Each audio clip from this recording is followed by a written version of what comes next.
baby ntabwo wakumva ukuntu nari nkumbuye umva njye ntabwo bizi noneho ndikumva naragaye sure bite sawa shamba mfite ubushyuhe ndapfuye uru rushati sawa ubwo bite byaro Jody yo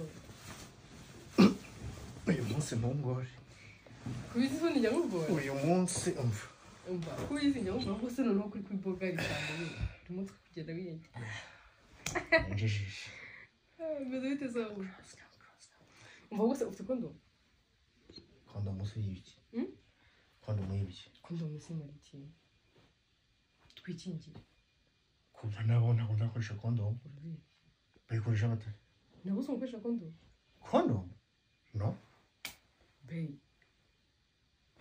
No kereka nizere ko utazi kwesha kondomu. Nese na Cyber Rwanda ntago yizi. Cyber Rwanda.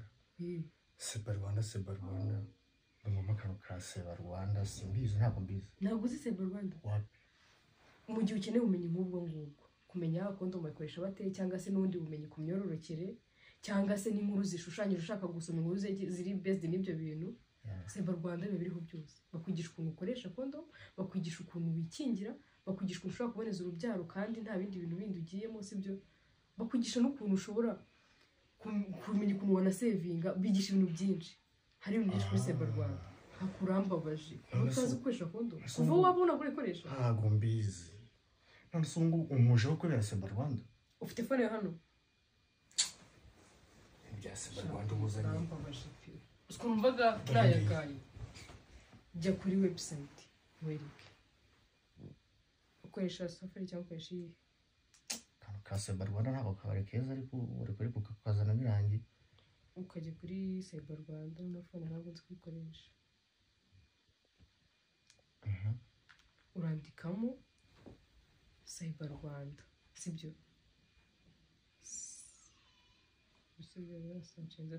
urandikamo Cyber Rwanda uri kumva bihita biza ikintu cyose kiba kiriho ikintu cyose wumva ushaka ufitiye amatsiko yo kumenya utiri ushobora no kugira isoni zo kubaza papa wawe cyangwa se undi mu oncle cyangwa se undi muntu wari wese ko yaguseka ikintu cyose ukeneye kumenya Cyber Rwanda ushobora kujya ugasacinga everything ibintu byose barabikwereka pe umuje nta kundi umva dore singiyi hano urangaho uraza ugasacinga